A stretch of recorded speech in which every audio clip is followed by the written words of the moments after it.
Ciptakan pemerintahan bebas korupsi. Pemda Buru ikut kegiatan KPK Cegah Korupsi.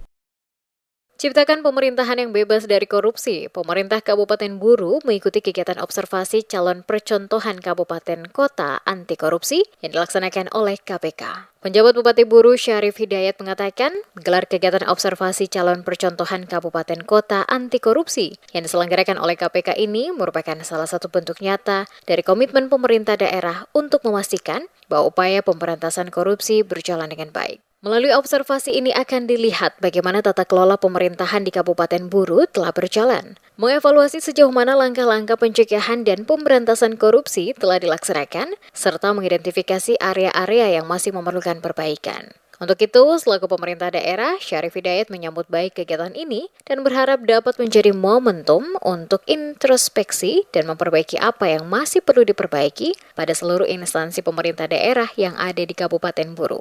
Syarif berharap bahwa hasil dari observasi ini dapat memberikan panduan yang jelas dalam menyusun strategi dan kebijakan yang lebih efektif untuk pencegahan dan pemberantasan korupsi di masa mendatang. Dia mengatakan dalam upaya pemberantasan korupsi di Kabupaten Buru, pencegahan adalah langkah pertama dan paling penting dalam memerangi korupsi. Pemerintah daerah harus memastikan bahwa seluruh sistem dan prosedur yang ada di setiap lini pemerintahan telah dirancang sedemikian rupa untuk meminimalkan peluang terjadinya korupsi. Untuk itu, Syarif menegaskan pemerintah Kabupaten Buru harus mendukung penuh setiap upaya penegakan hukum terhadap tindakan korupsi. Tidak ada tempat bagi korupsi di daerah Kabupaten Buru. Dan siapapun yang terbukti melakukan tindakan korupsi harus mendapatkan sanksi yang setimpal sesuai dengan hukum yang berlaku.